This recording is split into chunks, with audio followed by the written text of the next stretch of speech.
Welcome to the Cannaman podcast, hosted by Global Cannabinoid Solutions, the world's leading cannabis science firm and cannabis market entry specialists. We look forward to hearing your thoughts on this latest episode of Cannaman. Scientist and pharmacist with a wonderful knowledge of cannabinoids, the endocannabinoid system, and some of the mysterious hidden workings of how cannabis medicines work. And so without the incredible knowledge and the, I guess, scientific activism of fine people like Codi and fellow scientists like Codi, a lot of this information wouldn't go out there. And we were just talking about how difficult it is to communicate medicine at the best of times, and particularly new and abstract ideas like the endocannabinoid system. Super important what you're doing, Codi. And so I was wondering if you might be able to give us a little intro to yourself and just let people know who you are, what you're about, and we'll dabble a little bit in your background and how you've come to be one of the kings of cannabis science. Kings of cannabis science. Now that is a term I haven't been called, but certainly I'll wear that, with a real sense of pride, because I love this science. My name is Codi, Dr. Codi. I am a clinical pharmacist, technically a clinical pediatric pharmacist, and I still practice today. I work in the emergency department, where I continue to, respond to seizures and help with resuscitations and all those things you would think of in a hospital, but with little ones. And anyway, I'm also a cannabis specialist. I am advocating for the thoughtful application of cannabis as medicine. I think that if we look around, we have a lot of good reasons to be considering this both as medicine and as basically normal. And I think that people need to know it. So I've decided that I'm no longer going to hide my affinity for this plant. And I want people to know that, yes, I'm a pharmacist. And yes, I practice traditional Western medicine.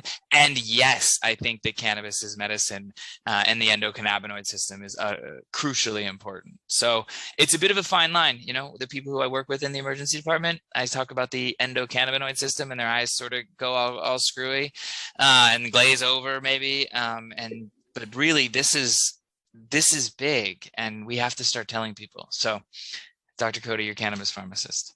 And here we are breaking down some of those issues. So before we go too much into the paradigms of cannabis and all of the different nuances and complexities, I thought it best that we maybe start with a bit of a background on Dr. Peterson and how you've come to be, what your transition through medical education into, I guess, self-discovery and cannabis research and just exploring your own academic interests. Would you be able to break some of that down for us, Codi? Because it's, I imagine, again, quite an interesting, well, I always find it's an interesting journey for how people move from that sort of conventional view to, oh, actually, there's a lot more to this than first meets the eye. Definitely. And so I was trained in the traditional sense in the US. In the United States, a pharmacist has to get their doctorate, the PharmD. And so that's what I did. I sort of jumped right out of high school, knew what I wanted to do, and followed the traditional Western pursuit of pharmacy school. And then I continued to practice for at pediatric hospitals around and kind of built that up. But when I first discovered cannabis as medicine was actually during pharmacy school. And no, not during class. They didn't mention cannabis, maybe as a drug of abuse briefly. And they didn't mention the endocannabinoid system either, which is interesting because I was only educated less than a decade ago. And we've known about this system for 30 years. But as an aside, while I was in school, I had a family friend who was passing away of cancer, and we opted to make this individual some weed brownies, so to speak. I believe it was actually a cake, vanilla, if I remember correctly. And we baked it, we iced it, we took it over to Granny, who was dying of pancreatic cancer, and this grandmother had the most amazing time enjoying a meal for the first time in a long time with her family, and giggling and laughing. And it really showed me that the cannabis had this way of sort of breaking down a lot of these traditional notions of what death almost looked like. And what's interesting is I've seen it numerous times now, where cannabis has helped people sort of cross over.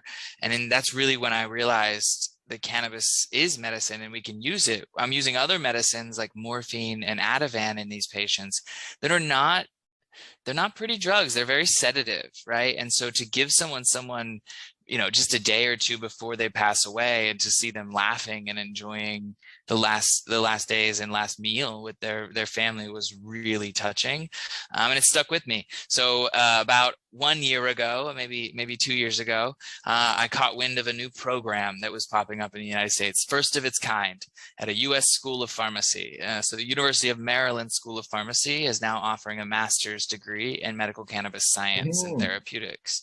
And so I saw that, and serendipitously also ran into a reimbursement program with my employer. And all of a sudden the stars aligned, and I said, I guess I'm going back to school. So not only am I definitely pursuing this as a personal passion, and I am well far above and ahead of my class, but I am formally pursuing my education in medical cannabis as well, which is a new and budding field. There was a couple of things that resonated with me there, Codi. Going back to, I guess, quality of life, and it was a similar sort of story for me, seeing how effective this was in real life outside of the lab and outside of the research. It's not until you've, I guess, seen that change in someone's, quality of life that the visual impact and the emotional impact, that's really quite amazing. And going from, again, death's door to being able to actually hold a conversation and enjoy and laugh and eat a meal, that means the world to a patient. And again, probably something we'll maybe delve into a little bit more, but and we see this across the board, Chris. Like when we're looking, is cannabis good medicine? Like what studies have been done or what surveys, because there's a lot of limitations. One thing that's found pretty consistently is improved quality of life, reported by either the patient, the caretakers, or both. And I think that's really important because there's an intangible there. You can't measure this on a scale. You can't perfectly weigh it out. If patients are reporting improved quality of life, that's medicine to me. So, well, and again, the knock-on impact for the pet carer, but then also the family as well. We'd see that, a lot more than anyone could have thought. Really, it's really quite remarkable. And so, what was that? I guess that initial impression when you saw cannabis as a medicine and something you were able to specialize in. Like, what was that? Could you talk us through that? I guess that experience or that first impression, because it's again pretty far from conventional.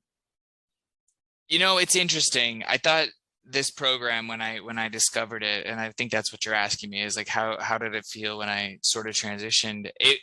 It felt like I finally was able to pursue something that I knew really interested me. It's not that I don't like pediatrics. It's just that I've sort of done that. It's not my passion. This plant has, tickled my fancy for many years now and has been of interest to me. The opportunity to study it when I'm a total pharmacology nerd was really exciting. There is a stigma though, Chris, right? And I know that your listeners are going to resonate with this. Is there's very much individuals I've told who look at me weird and want to even be like, oh, you're growing pot. And no, I'm getting my master's degree from a school of pharmacy in the medical and therapeutic application of cannabinoids. And that is different, but it's also not that different because it turns out cannabis is a wonderful medicine to manipulate this endocannabinoid system that we all have. And not just all of us being me and you and our confidants on two legs, our bipedal compadres. We also have all these other animals on earth. This puppy dog that I'm touching over here has the endocannabinoid system, and so does the bird that's chirping outside, and the fish that swims through the ocean. So this system that cannabis is manipulating is so critically important to life on earth that I can't help but be fascinated with it. On the note of stigma, Codi, like what were your family's impressions when you decided that was something that you wanted to specialize in? Like that, I found it quite well, obviously it got a bit of pushback, but how is it in sort of your family and I guess different cultural perspectives? That's right. You studied cannabis science as well. Yeah, and again, that was quite against the grain, but with you being sort of North America based, you get quite a spectrum of perspectives and like interpretations of cannabis. Like how were your family sort of what were their first impressions as well as to their son going astray and exploring cannabis as a field?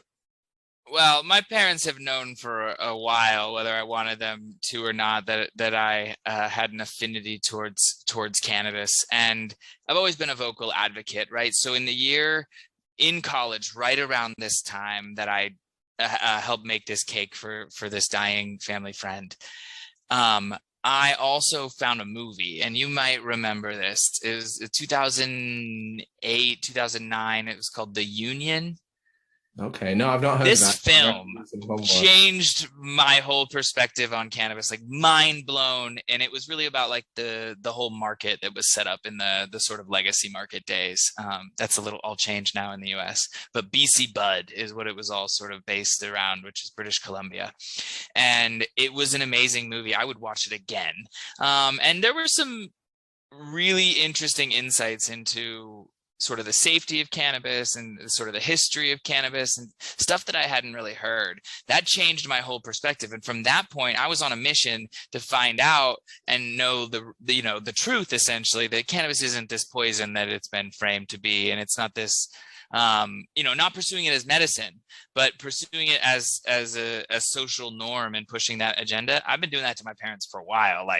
So they've known. My grandma was like, "Oh, you're back in school." And I was like, "Yeah, grandma, I'm finally studying cannabis." And she's like, "What do you mean?" And I'm like, weed, what are you doing that for? Like she was really wonderful about it. But honestly, family hasn't been weird. It's been weird, like trying to tell your boss, right? Like, even though I live in California where cannabis is fully legal for adults to consume, if you're 21, you can go buy it at a store. You can consume it not in public, but it's consumed in public all the time. Wow. And you can just move about your day. You can't drive, which, as you know, and one of the biggest challenges, we should touch on this later, is measuring impairment. There is no real good way to do that right now. So we should bring that up because I'm sure your listeners, especially in the UK, are interested in that. Okay. But anyway, I think that I lost my train of thought and I don't remember where I was going with that, Chris. Grandma and my family's experience. Yeah. It wasn't hard to tell my family. My family pretty much knew I was an advocate of cannabis for a long time, but it has been challenging to tell people that feel the plant is stigmatized or worse, like your boss, your employer, or whatever. But honestly, everyone has been so much more open-minded than I built it up in my head. It turns out people are looking around. In fact, in the United States, it's estimated 91% of individuals feel that cannabis should be classified as medicine in the US. 91% was the most recent Pew poll, which is an obscene amount of support. Nothing gets that much support in America. Guns don't even get that much support in America. And so I think that it's time that this is normalized, and that's why I'm here, and that's why I'm out there vocalizing. That's why after a 5-year hiatus from social media, I'm back on every platform they make, trying to tell people how freaking important the endocannabinoid system is. And hats off to you, Codi. It's fantastic work that you're doing.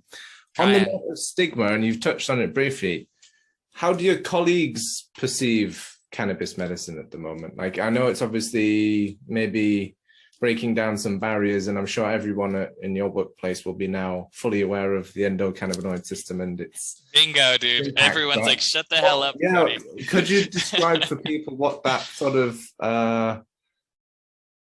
conversations like? Because I obviously, again, you can get quite angry responses if you mention cannabis, and again, you're in a pediatric sort of setting.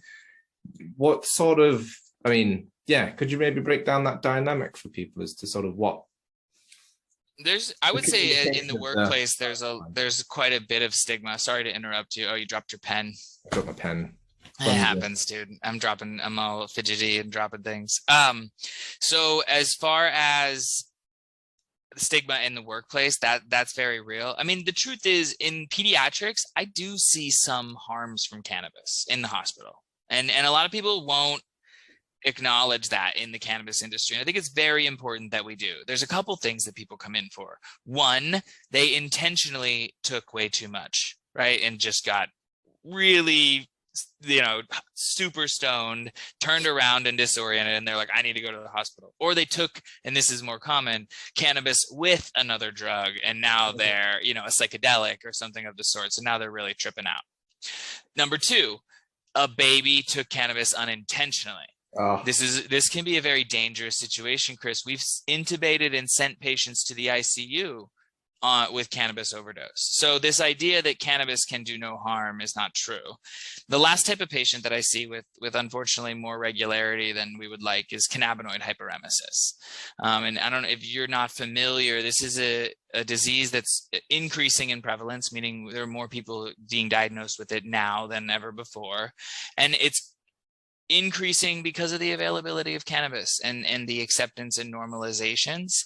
But it's a pretty common condition, most common in like 18 to 25-year-old men who are usually smoking high amounts of cannabis. It can be women too, obviously, but just statistically, it tends to be more men.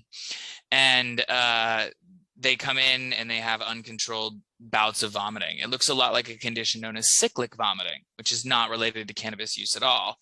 And then it's this chronic user sort of develops this waxing and waning cycle of vomiting that can become really dangerous. In fact, there have been deaths in the US, just two that I'm aware of, but deaths nonetheless, of patients who got so dehydrated from all of the vomiting that was being induced by the cannabis, even though they didn't think it was. This is the thing about this disorder is most people who have cannabinoid hyperemesis don't think it's the cannabis at all. And that's really one of the biggest challenges, is that the association doesn't get made between the substance. At any rate, you can become so dehydrated and your salts become so out of whack that you can have serious complications, including death, rarely, seizures, etc., muscle cramps, or failure of certain organs like your kidneys during something known as rhabdomyolysis. So there's different complications that can happen. So in the hospital, there's this, especially the doctors that I work with, there's this very well, cannabis isn't very good, right? It's uncontrolled and it's sort of crazy, this dark market. And so trying to bring to them that no, if we're not dealing in this gray market and we're just going to the retail consumer, these medicines are tested and they're within 15% of the vast majority of products available, almost pharmaceutical grade, not quite. And so there's all sorts of safety measures that have been placed in the legal market. But unfortunately, that's not what's being experienced by these doctors, right? They're just sort of seeing the negatives. So I would say that's the biggest stigma I've run into, is a physician's perception of the harms of cannabis, which are real, compared to the benefits, which physicians have not been duly educated on. So this is a bit of an exposure problem. They don't understand how and why the ECS is so important and how it can be utilized, but they do see the harms of really what we're talking about is addiction or accidental ingestion. And uninformed consumption. There's a lot of, I get what we have over in the UK is a bit of a similar dichotomy and all polarity of perspectives. You, I guess, get hypersensitized to seeing, again, the bads and maybe don't see as many of the positives. But the number, there's, at the end of the day, there's so many consumers using cannabis without any knowledge of how to do it safely or the potential risks, as well as the benefits that are there. Again, drug-drug interactions too, Codi, and I don't know if maybe you could touch on some of those at all and make that a bit more tangible for people, because it's something, again, that's maybe not as widely discussed or as, I guess, as sexy as some of the other elements of the cannabis conversation, but it's something that's super important as well. And again, something that could potentially put you in the emergency room if you're not 100% aware. And just sort of talk about edibles in general and sort of the pitfalls that people fall into. That'd be great. the most common thing that we see is patients are taking too much, and they don't fully understand how much the cannabinoids are going to hit them, right? And it turns out that with oral cannabis, the way that the THC in particular is what we're talking about is metabolized. So as it's taken, through your mouth, goes through the gut, and then is processed through the liver, it's actually converted from THC into a more psychoactive metabolite. We call these active metabolites in pharmacy. And this active metabolite is actually more potent, or may penetrate the brain better than THC itself, causing what is sometimes reported as almost psychedelic-like effects with sort of seeing or feeling things that aren't there. Now, the problem is it takes a while for that metabolite to be produced, a couple hours. Sometimes it can even be delayed more than that if you had a really big meal or if you took it on an empty stomach. So there's all these factors that can weigh in on how long it takes edibles or oral consumables to kick in. So what we often see in the ED in adults is you consume 150 milligram brownie, particularly products that came from the gray market, right? Products that are not clearly labeled and not in 5 or 10 milligram doses. And it didn't hit you in 1 hour, so you decide to take another. And now all of a sudden you've taken 10 times more than you normally would. And in 3 hours, you're seeing stars, essentially. So this is the most common mistake with edibles. And people think, oh, I'll be fine. And fine from like a health perspective, that's true. It is extraordinarily, basically unheard of for you to have a negative consequence other than tripping the hell out and having a really intense experience, because cannabis edibles can produce that, especially in certain individuals. And that in each individual has a different liver, which may produce more or less of this psychoactive metabolite that I'm talking about. So there can be highly variable experiences. And then also, of course, tolerance is a big factor to consider as well. So the regular cannabis user will require far larger doses of cannabis edibles. So that's one scenario. The other scenario is, you left your stash out. And anything that tastes like brownies or gummies, kids are going to eat, and I see that situation unfortunately more common than I would like to. And then most of the time, the kids don't go to the ICU or be intubated, like I mentioned. That happens rarely. Most of the time, the kid is monitored for a few hours, and they're relatively stable, and they go home. To be honest, but rarely in those large doses, we can see some serious side effects. How do you treat someone that's overdosed on cannabinoids, Codi? Like, what would be, how do you tone it down? Is there anything, CBD perhaps, but yeah, is there anything that would... It's funny that you say CBD, because I've heard that numerous times. I'm somewhat unconvinced that it would work, but we could try it. I see no harm in trying it. It's the type of medicine that we're like, okay, let's just give them a 10 milligram per kilo dose, and there should be no harm or no foul. However, we really don't have any good medicine for this. And interestingly, there was a podcast about this the other day I was listening to, and there just isn't a commercially available medicine that can help reverse that. Could it be desirable? Yeah, especially in these pediatric intoxications. But that drug does not exist. And so we just do supportive care, is what it's called. So if you're acutely agitated, we give you medicine for agitation. If you're not breathing right, we're going to put a tube down your throat and breathe for you. And we just support them through the experience. And then when the medicine clears, right, when your body metabolizes all the cannabinoids, or at least to an extent where you're not having these intense experiences, then you normally just come back online. Well, I was going to ask you, yeah, we sort of covered some of this, but some of the challenges to cannabis medicine, and I guess you touched on the tolerances and the dosing slightly there, but are there any other challenges that you predict as well, maybe, that might come up with, as cannabis medicine obviously progresses and develops? What sort of challenges do you see or foresee as well? Like infinite challenges, to be honest. If I'm being completely clear, the endocannabinoid system is extremely complicated, and it can be very dynamic and respond to your health conditions and your genetics, etc. And so there is a ton of patient variability, so much so that I'm unconvinced that we're ever going to be able to be like, okay, this is your dose, right? We're always going to need to probably titrate to this effect.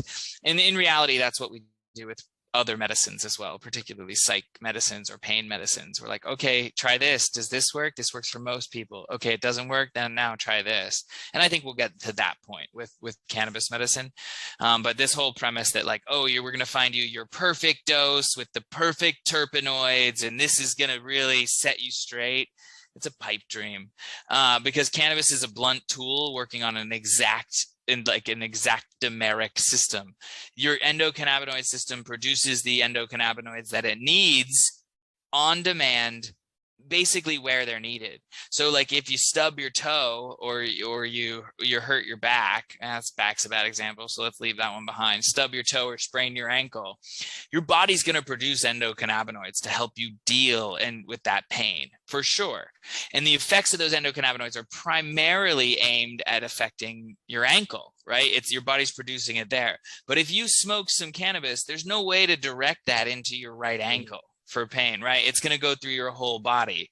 And so it's really hard to, I guess, attack the ECS very targetedly, because the ECS is everywhere. And when we consume cannabis, it's all activated, which is why we have so many side effects of cannabis, right? Cannabis is certainly safe, but side effects are extremely common, whether it's dry eyes, dry mouth, sleepiness, hunger. All these symptoms are all mediated through the ECS, these adverse effects. And it's no surprise that it happens, because again, the system that is intertwined into all of your body, it's all over your nervous system, it's in your organs, it's in your skin, it's in your even fat cells, it's everywhere. You're trying to treat it with this sort of like broad brush. And I think that's a challenge. I think another big challenge is just getting the research done, right? We need real human trials, and we need them now. People are already using these substances. Why don't we find a way to study them in some capacity? Because people are smoking CBG flower. Are you familiar with cannabigerol? I mean, you are, sorry. The listener may not be. So CBG is the precursor molecule in the plant to THC. And it might have some therapeutic qualities. It certainly interacts with receptors when we study it in test tubes. We have no idea what this is going to do to people. None. And people are buying it online right now and consuming it every day in the United States. And it's not that that's bad, it's that we need to study it. We need to get these studies done, and we need to try to capture data in a unique way, a way that doesn't fit into the box that we've made for Western traditional medicines. This high quality, double blind, placebo controlled. I want that. We can do that, but those are really expensive. And frankly, cannabis medicine isn't that controlled. It's not going to be as easy to point and be like, oh yes, it was this in the process that led to that. As opposed to in medicine, it's one molecule. You're studying this one molecule, you predict how it affects you, and it's much more feasible. In the CBG flower, there might be a different terpene, visible. And now we don't know if it's the CBG or is it the visible that is actually making this CBG flower helpful. So the challenge is going to be collecting the information and trying to do it in a outside of the box way that really hasn't been done before. We need to put on a different scientist hat in order to evaluate plant medicines. Couldn't agree with you more there, Codi. I guess some of the challenges that we have over in the UK is that it's already very difficult to study plants like cannabis, but then if you want to escalate that from an in vitro in the lab sort of study to in humans, the paperwork, the red tape, the ethics committees, the amount of resistance that you'll encounter, not only from the sort of institutions, but then the funding as well of that is incredibly difficult to find someone that wants to fund research that isn't product focused in that clinical trial sort of setting, because obviously they want to explore if their medicine works. I'd like to see a big switch towards looking at the endocannabinoid system and disease, and looking at some of the relationships between just how a cancer responds, the sort of fingerprint that's putting out there compared to a brain that's epileptic. What sort of right, what is this expression of your endocannabinoid system in that? But the problem then becomes, Chris, is this becomes a biology issue because the ECS is so dynamic, so broad, and so diverse. We always talk about the ECS like it's CB1 and CB2. Those are the two primary receptors of what's called the classical ECS. But the literature that I'm really interested in, and sort of, I guess, the future, I might be jumping ahead on the topics, is this expanded endocannabinoid system. And I'm sure that you're aware of this as well, but a lot of the listeners will not be. This classical system is these two receptors, a couple endocannabinoids and whatnot. When you zoom out and you look at all the places that cannabinoids can interact in the body, you start to really go, oh, this is interconnected, and this is not going to be easy to break down. Pharmacology in general is a reductionist science. It's like you're trying to simple it down to like one factor, and did that factor have an effect in one receptor, one protein drug interaction? That's what we want to figure out. And it turns out THC has many targets in the body, at least 4, 5, 6 places that it hits potently. GPR 119, GPR 55, TRPM 8, and all these places. These are now probably going to be considered cannabinoid receptors too, CB7 and 8 or whatever we get to eventually. And I don't know if that's going to be the nomenclature. In fact, some people want to change the way it's being called, but it doesn't matter. It's lipid signaling. These are bioactive lipids in our body that interact with these receptors, and THC or cannabinoids can hijack that system. So there's numerous receptors, enzymes that we had previously not even discovered, endocannabinoids that are not just made from the omega-6 fats, anandamide and 2-AG, but made out of omega-9 fats, saturated fats. The fats that we're eating are creating the homeostasis that we in the cannabis industry always want to talk about.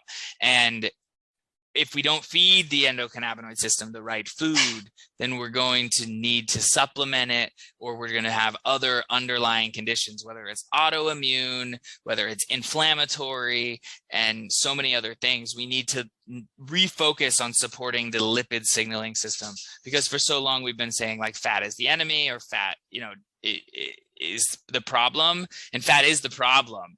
The problem is we're not eating the right fats, and we're not moving our bodies and exercising our brains in the way that we know can support our ECS. Good grief. I mean, I get that's the difficulty as well of explaining all of this, is that it's not binary. It's, again, there's so many unknowns, and the fluidity and flux of everything is also a factor as well. So you've got multiple plates spinning, and then wrapping a mind around that, researching that, pinning that down, and standardizing any of this is going to be next to impossible. And so it's quite next to fun. Impossible. Yeah, I would agree with you. So this is why I think we're going to keep practicing individualized cannabis medicine and endocannabinoid medicine. And so how are practitioners going to be able to look, and not just at the cannabis plant? It's thought that other herbs can act on the ECS as well. Echinacea, a common flower that's used for the cold and flu, is thought to contain what are known as NAEs, which are actually molecules that interact with the endocannabinoid system innately, right? And so we don't fully understand it, but we know that echinacea as a plant medicine is probably working through the ECS, or this larger ECS. Okay, how many other plants that we know have some therapeutic benefit could be working through this, right? Things that look similar or might fall into the same category, or curcuminoids from the curcumin plant, which we know is all the rage right now, turmeric, and etc. But there's so many other plants out there that have long been touted as like medicinal, and we haven't been able to identify why they're medicinal. And the endocannabinoid system presents this entirely new therapeutic target for us to better explain and better investigate plant medicine. I think that's a clip right there, Cody. That was there it is. Snip it up, Adam. Yeah, snip that, Adam. Yeah.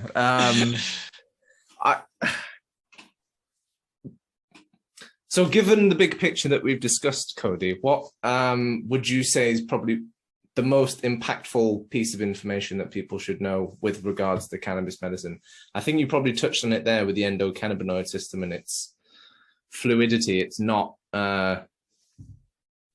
it's not a linear system that can be measured. It's not like glucose in the blood. It's a lot more complex. But yeah, what would you say is maybe the most impactful nugget of information that you could communicate to people or share with people?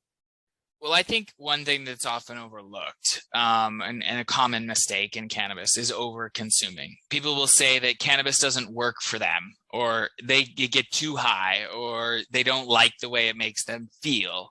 And I would challenge that person that they're consuming the wrong cannabinoid ratio or really the wrong dose.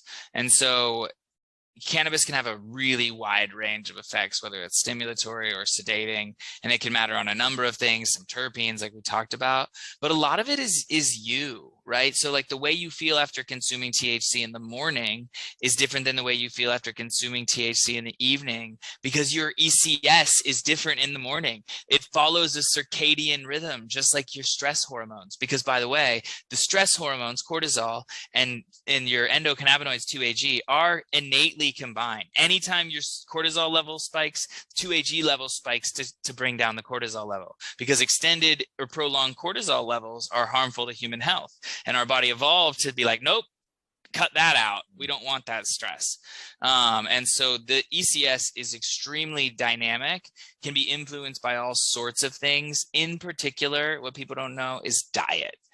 It is really important that our diet is filled with rich, nourishing fats and not just crud. And I think that's probably the thing that people need to understand is this endocannabinoid system. Even cannabis as medicine is really, if you get down to the brass tacks, about your fats that you're eating. I mean, not exclusively. We can use cannabis to bypass that, but that connection is not only real, it is the foundation. The fats that we eat are the endocannabinoids that we produce. I think that's probably, like you say, one of the most overlooked features is that you don't just need cannabinoids to influence the endocannabinoid system and improve your endocannabinoid system and health. It's fundamentals like diet, stress. That's what it is. There we go. That's a perfect interlude. People will always say in the cannabis space, oh, you have to feed your endocannabinoid system. You have to supplement your endocannabinoid deficiency. And you can do that with phytocannabinoids, phyto being from the plant. So you can use the plant cannabinoids to supplement your deficiency or your problem. But really, we need to look at what the cause is. And that cause can be multifactorial. I'm sure that there's things we don't even know affect it, that affect it. But genetics is certainly one of them.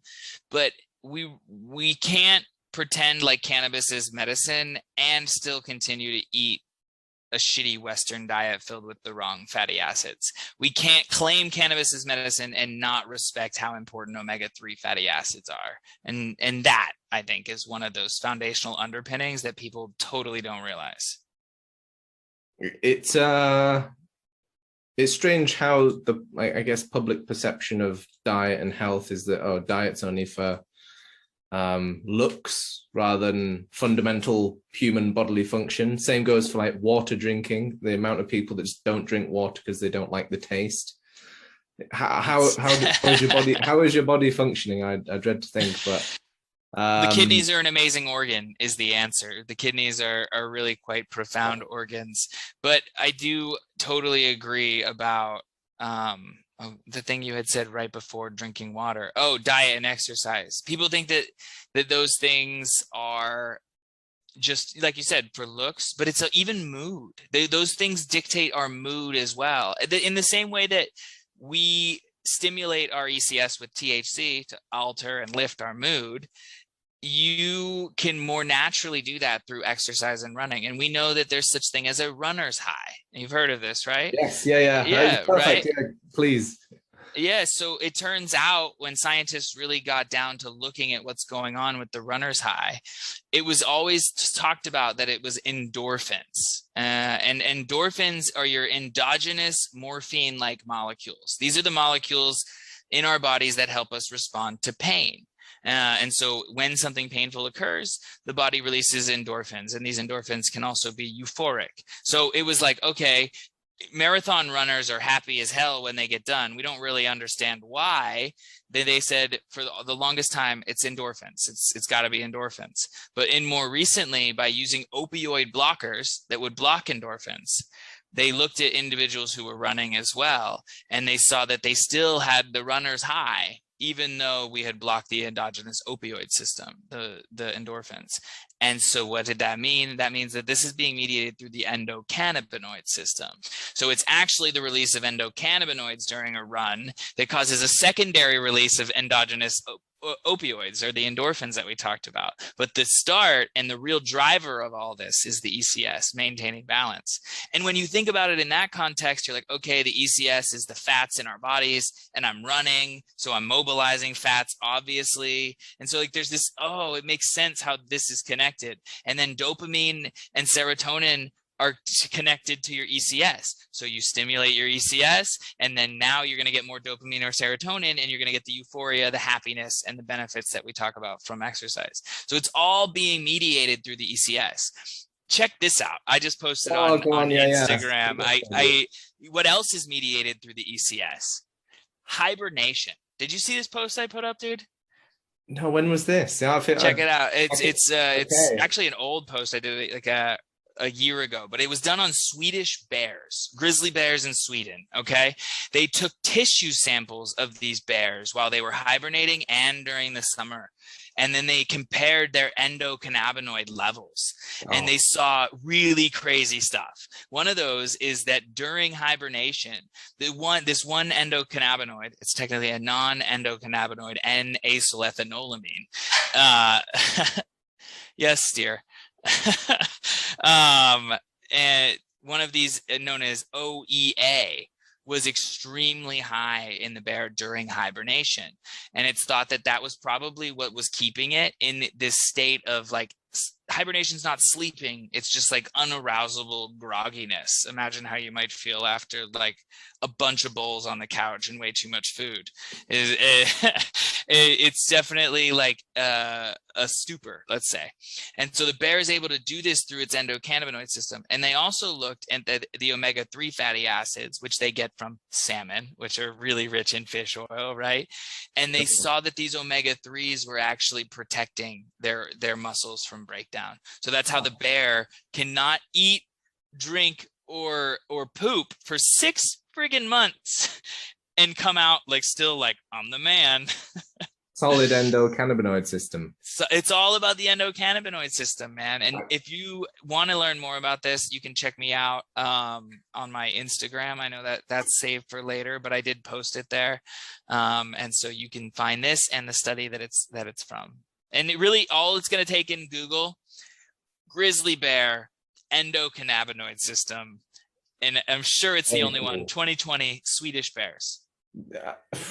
I dread to think how they did that study, Cody, going up and sneaking on hibernating bears. And yeah, I don't want that job. I don't want that job.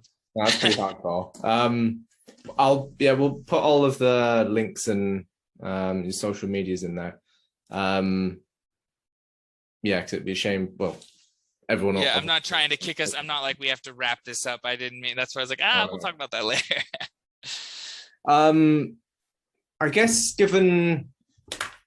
after you've given us a wonderful perspective and understanding of this strange medical space, what would you like to see change, whether it be in the research community or societally or industrially? What do you think is maybe holding things back, or what do you think is maybe doing more harm than good as well? So many good questions, and I'd almost want to tease it apart like one by one. What's going well? From a healthcare perspective, we need to immediately start telling every healthcare professional about the endocannabinoid system. The system that interconnects all the other systems is really important that we teach healthcare professionals. So on the education side, that needs to start immediately. all of our nursing, our physical therapists, our physicians, everyone needs to be briefed, and maybe more than briefed, given a full lecture on this ECS, in the same way that your gastrointestinal tract is important, and your all these other systems, the nervous system.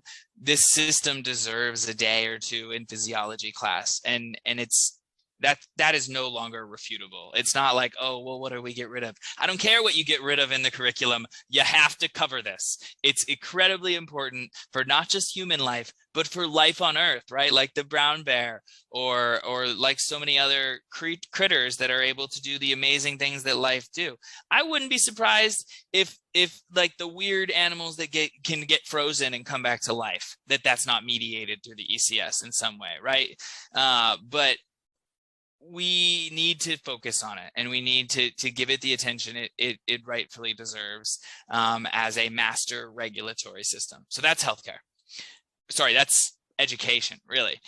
Then if we shift into the way we treat, cannabis societally, cannabis needs to be legalized for adult use right away. Why? Because we use way more harmful substances every day of the week. You can buy them at any corner store out on Rodeo over here, whatever road you're on, and you can buy cigarettes, alcohol, and all sorts of other substances that kill people, and you're going to restrict cannabis because it's psychoactive. It doesn't make sense. Alcohol harms far more.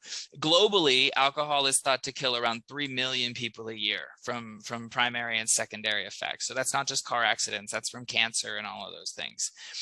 Cannabis is probably like a handful of deaths associated with cannabis directly in the last couple of years. Like, it's not even comparable. So we need to change that immediately. Adult use, let's treat it more like alcohol. There's no reason. It grows in the ground. You can't actually prohibit it.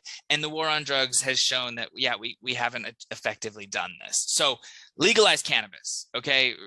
Let adults make adult decisions. Regulate it like alcohol. And importantly, we need to separate that from medicine. And it sounds like the UK has a bit more of that model already, and you have legalized, right, but a strict medical like conditions. And I'm not saying it needs to be strict, but I am saying it needs to be set as something aside. I don't want to see adult use recreational cannabis blend with medical. And the reason is I think cannabis deserves a seat at the table as medicine. And as medicine, that means so many things, from access to the same product consistently, regardless of if your dispensary is sold out of it, right? You want to make sure that you have that supply chain secured for patients. The second thing you want to do is you want to respect patients' rights and patient right to privacy. And so I think that it's really important that you apply the same right to privacy for cannabis medicine that we do for regular medicine. But then probably most importantly, is cannabis as a medicine is not easy for the consumer to figure out, especially if that consumer is, let's say, your parents who have never touched the stuff, or even scoff at the thought of trying cannabis as medicine, even though they have a clear condition that could benefit from it, right?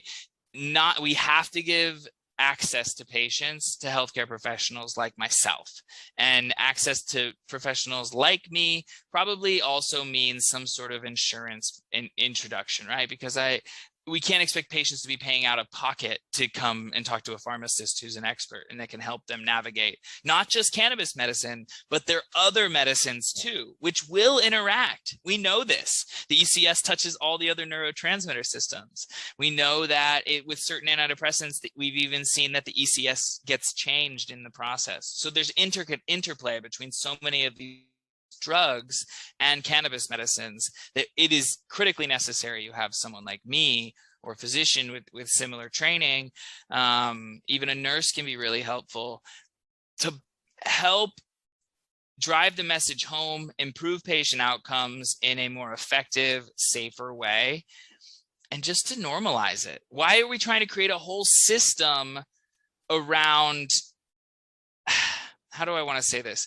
Like, let's integrate medical cannabis into the medical system. Let's not create an entire sector of medicine that is called, the medical cannabis market, right? We can just integrate the two. But in order to do that, we have to separate. We have to say, no, if you're a recreational adult dispensary, this isn't what you do.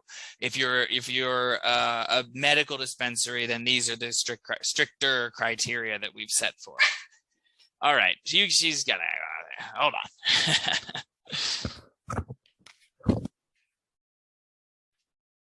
Poop time.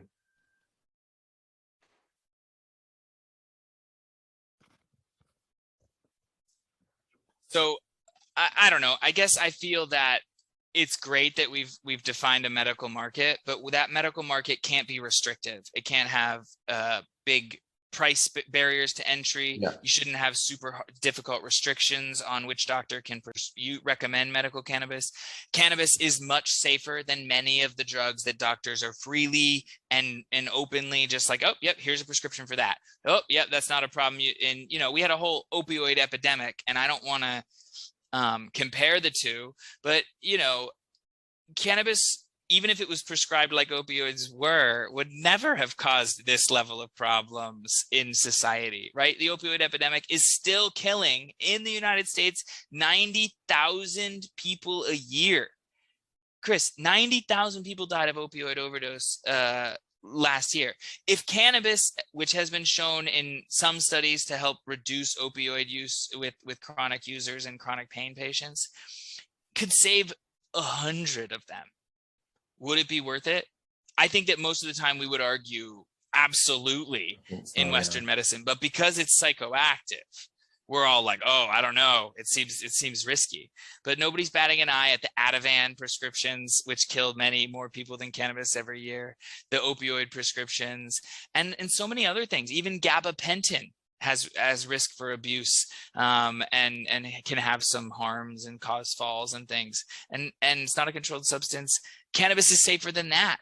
So integrate cannabis earlier, allow many doctors to use it, train them about the endocannabinoid system, and just make it more of a first line agent.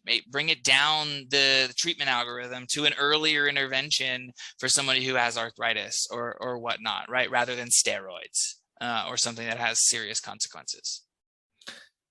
The opioid issue is rampant over here as well, Cody, and it's a shame that so many people, well, it maybe doesn't get the awareness that it should. And again, the numbers are quite startling, and whatever disease you compare it to, it is a crisis, the sort of opioid, and it is an epidemic. Serious crisis. Yes, it absolutely is. It's everywhere. It went around the world, particularly US, Canada, and I'm sure sort of Western Europe. And mainly from prescriptions as well, which is quite remarkable too. It's over the counter. And I think that we would be remiss to not mention, I just watched a Netflix documentary about some mines in Africa, and they're using drugs to go down and dig mines and things in impoverished parts of Africa. Tramadol, which is interesting because it has a unique pharmacology. It's not an opioid like you would think of in the US. But prescription drug abuse is a real problem. So the fact that we don't, I guess, put cannabis just more into that category, recognizing that it carries some risks, just blows my mind, right? That we were trying to create a whole new sector around how it gets worked in the medical realm. Yeah. I just let people grow it. If cannabis connoisseurs and consumers want to consume more of it, great. They're adults, let them. The same way that you don't tell them how much beer they can drink, and you don't tell them if they can brew their own, whatever, right? I mean, there's limits, right? But it just doesn't make sense. But cannabis can be both. And I think that's what really trips people up, Chris, is it can be both medicine and recreational. And that doesn't make it bad. It just means that we need to create unique rules and sort of unique ways of thinking about it. And educate people ideally as well, Cody, so they know how to do it safely and informedly, so they don't end up in the emergency department. Yeah. Hello, Mr. Exactly. Tasker. I see. I'm here again. Your chart said. Well, I mean, I see that too, right? With the vomiting that we talked about, but usually not too many repeat offenders on the adults. I took too many, not too many repeat offenders there. On, I guess, the note going back to industry slightly, what would be some of the advice that you would give to people looking at cannabis industry as a possible venture or as even an investment? Like, what, obviously the science is there, the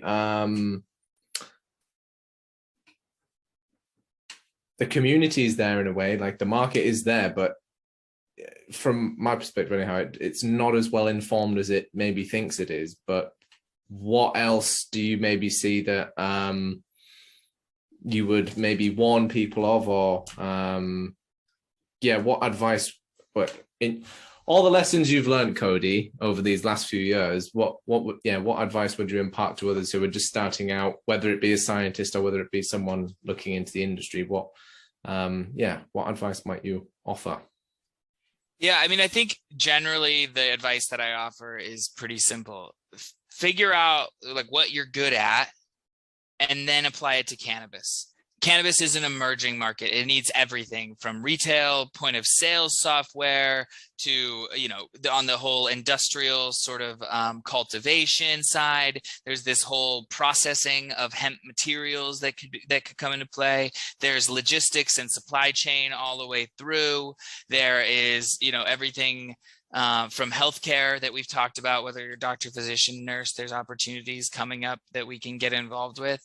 But really, what I'm saying is this is an emerging industry. You don't have to box yourself in and be like, I don't know how to grow weed, so I can't ever enter cannabis. It has nothing to do with that. You can pretty much do anything in cannabis. But one thing that cannabis has too much of is it has too many marketers and not enough scientists. So if you're in the science field, I would highly encourage you to look into programs that are focusing on cannabinoid-based medicines and these sort of unique perspectives on drugs that were historically considered bad, and now all of a sudden we're reframing the conversation. It's like, yeah, okay, it has this intoxicating effect, but what else can it do? Oh, it turns out it can modify our metabolism. It turns out that the THC can actually act on PPAR receptors in our body and change the way we process fats. Wow, that's pretty cool. And this is why it's thought that some of these more recent studies that have come out, THC users are eating more food, go figure, the munchies, right? But weigh and don't gain as much, weigh less and don't gain as much weight. So what's the connection? The connection is the endocannabinoid system mediates metabolism.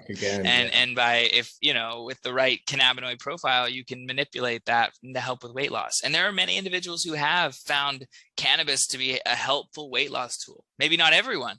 And let's figure out what the hell's going on with that endocannabinoid system of that person, So many questions in so many places, but we need more scientists. We need more individuals who are going to get into the nitty gritty of helping us get those human trials that we need to do. Now, I would second one point that you made there, Codi. It's a completely new market and we need so many more sets of expertise. We probably don't need any more CBD products. I think we've got trillions of those. There's so much out there. There's no need to try and copy brands or recreate the same product. The skill sets, there's all of the systems in between that will bring people in the plant and industrially, societally, scientifically, there's so many elements that are just unexplored and untouched yet, and so many avenues to sort of discover that it's a shame that I guess so many people see just CBD products as the only value that can be brought to people. Yeah, it's interesting because CBD is very helpful medication and it can be wonderful, but from a pharmacologist perspective, CBD is really hard. Like, we don't know how CBD works, right? And any medicine that is like so complicated that we're like we have no idea is not going to end up being predictable. So now you have all these formulations. There's no transparency about what quality is, so patients don't know what to get. The number one question I get, Chris, is like, well, what's a good product? What's a good brand? And to be honest, it's so hard even for me, right? I got some companies that I'm recommending now, but there's plenty of good ones out there as well. There's also plenty of trash out there. There's also problems with labeling and problems with all these other aspects of the CBD market. But my biggest thing is CBD is called a dirty drug. And the reason it's dirty is it's promiscuous. The way that it's shaped, it fits into a lot of little nooks and crannies and receptors and things. And it's not that that's bad, but it's going to be different for everyone. And so this is what we're going to run into all the time with CBD is like, yeah, it works for me. Great. And, oh, perfect. Oh, it doesn't do anything to me. And these variabilities are for reasons we don't fully understand. So I think that there's a plethora of other molecules that can be utilized, whether that's THC, sure, maybe. I think there's an extreme amount of value in the cannabinoid acids, and there's a real emerging focus on how they can behave in the body, and are they really not pass through the blood-brain barrier, and what can they do for inflammation and so many things. So there's a whole world of cannabis and cannabimetics out there, medicines that can help us modify our endocannabinoid system that is not CBD, which again is a very sort of unpredictable molecule just by nature of its shape. Now, it's one of the, I think, most important points, Codi, because not many people realize that we actually don't know how it works. Like I must have done a good 3 years worth of studying with most of the focus on CBD, obviously endocannabinoids and a few of the acids as well. But that everywhere you look and in every bit of tissue, in every piece of research, CBD does something differently at a different site. And at different concentrations is typically positive, but we have no idea why. And so I just find it hilarious that we've got a whole industry based around CBD. It's a magic molecule, but we don't know how it works. So we'll just give it to everyone and it doesn't work for everyone. Yeah. It really doesn't. It causes anxiety in some people rather than like decreasing anxiety, and it causes some people changes in their like hunger patterns that are maybe not desirable, and it's just not a perfect medicine. It's not the end all be all of cannabis medicine. It's just another cannabinoid tool in our tool belt, and we need to recognize that it's not a CBD good, THC bad situation. In fact, it's quite the opposite. Cannabis good, cannabis medicine. That's what we're talking about, and endocannabinoid health. If you reframe it in that way instead of this dichotomy, we're going to get a lot further. No, we always go for a binary in the UK. We like to pitch things against each other, and you're either pro this or pro that, or you're an anti this or anti that. And so that's definitely going to be a clip for Adam as well, Codi, because it's really important. And again, not really talked about. It's it's not very marketeer friendly. That's exactly it. There's all this marketing around really weak science that gets misconstrued and copycatted and all over the internet, and you'll find the same lies, the same things that are not actually supported by science. The one that comes to mind, and I've busted this myth before, so if you're a follower of mine, I apologize for the repeat, but this whole mango thing, if you Google mangoes and THC, everybody will tell you that you're going to get more high if you eat a mango before you smoke. And there is no evidence of that. And there's numbers of reasons why I've sort of debunked this. One, mangoes aren't actually all that high in the proposed mechanism here, which is myrcene. But number two, there's just no science. It's made up. It was claimed on the internet 10, 15 years ago, and it has remained a claim. And just because it gets copy and pasted from one SEO CBD brand and it goes to the next one, just because people are trying to get views. And so they create content, and that content is usually not original, or often not original. And it just spirals. But there, at this time, is no evidence to suggest that mangoes can influence your high. And I'd say probably another moral of the story there from what Codi's just said is that look at where you're sourcing your information from. What is the background? Especially with cannabis, man. And especially in 2021. It is extremely hard to find reliable information. And that's really what I'm trying to do at the Cannigma, which will be another sort of link down here that you can find me at. Yeah. Yeah, on that note, Codi, where can people find you if they want more information on cannabinoids, cannabis medicines, the endocannabinoid system, sensible science around the whole cannabis conversation. What sort of projects are you working on at the moment? And LinkedIn, Instagram, where are the best places to find you? And yeah, we'll put, if we miss any of them off, we'll put them in the description somewhere or hover them around somewhere for people to somewhere here. So there's a lot of places to find me, but I am on all the platforms. I'm on Facebook, although I don't use it very much. I'm on LinkedIn very actively, and Instagram, where you'll find my thing in the show notes below. I also have my website, which is PharmD approved. So that's PharmD, my degree with a PH. And PharmD approved is my personal website where you can reach out to me for B2B consulting. I do help people find coaches who might be able to help them in their cannabis journey and things like that. But really, you can find me mostly on my writings and reviewings on the Cannigma.com. So that is one of my current gigs. I am the scientific advisor for the Cannigma, which is a science-forward sort of media company. Definitely lots of great content on there. That's where I write and publish my articles, which if you haven't read my new one on 2AG, it is dope. I'm going to say it myself. I was very proud of that article. And I'm writing some more articles about how I think healthcare and cannabis should look and things like that. So that's all on the Cannigma. But then I'm everywhere, man. I'm getting involved. You're a hero on TikTok. I am on TikTok. I need to get back on there. It's a tiring platform. It can kind of suck you in when you're on it. Plus, the editing function can be sort of finicky. But I am on TikTok. I've only got a few thousand followers. But it's a good start. And I really, again, I'm doing the same thing. I'm just trying to dispel myths and get people to be aware of what's really going on here with the endocannabinoid system. So you can find me all over the internet is really the answer. And I'm in all sorts of projects. I'm trying to bring, interfaces to doctors who are practicing cannabis medicine.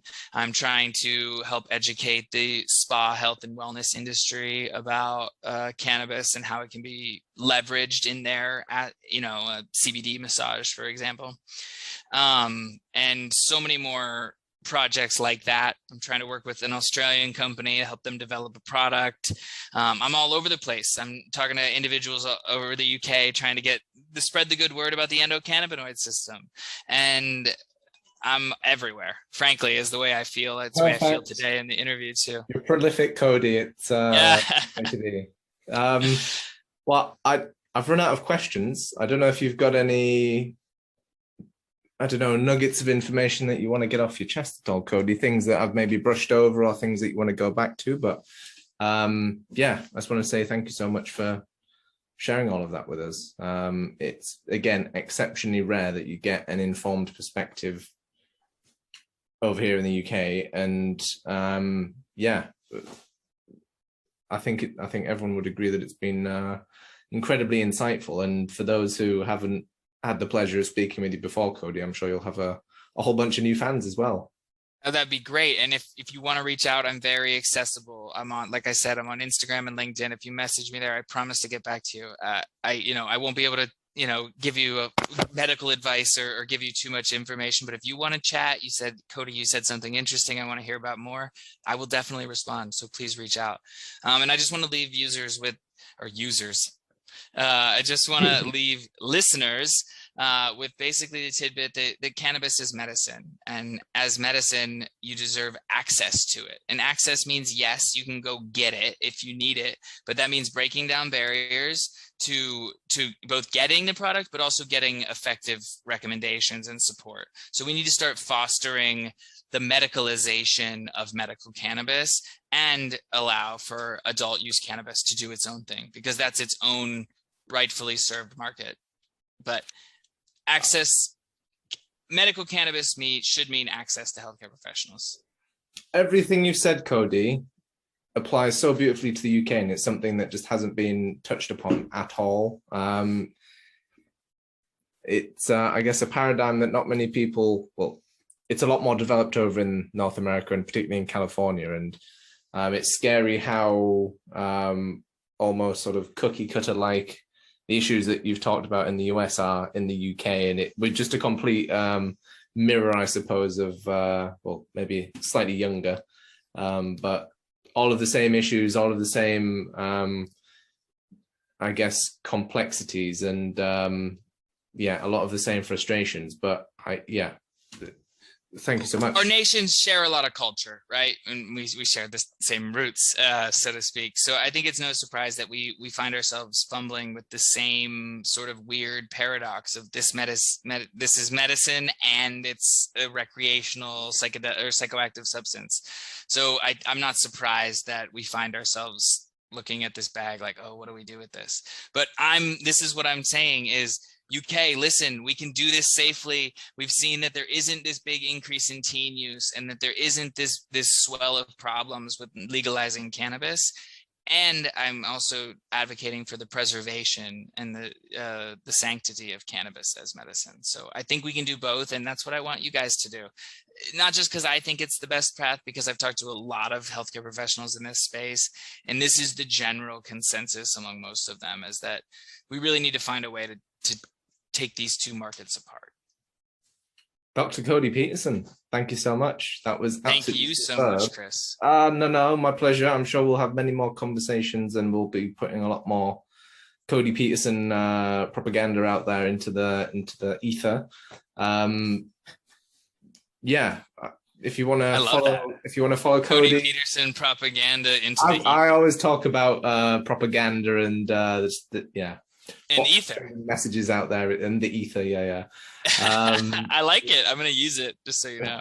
In general terms, I suppose that's what it is we're putting out our propaganda out there. Whether people want to engage with that or not, that's up to them. But the information is out there now, and people, hopefully, that will be a dwindling excuse. And keep up the great work, Codi. I hope everyone goes along and follows Codi's pages. Thank you so much for watching, and we hope you have enjoyed this episode of the Cannaman podcast.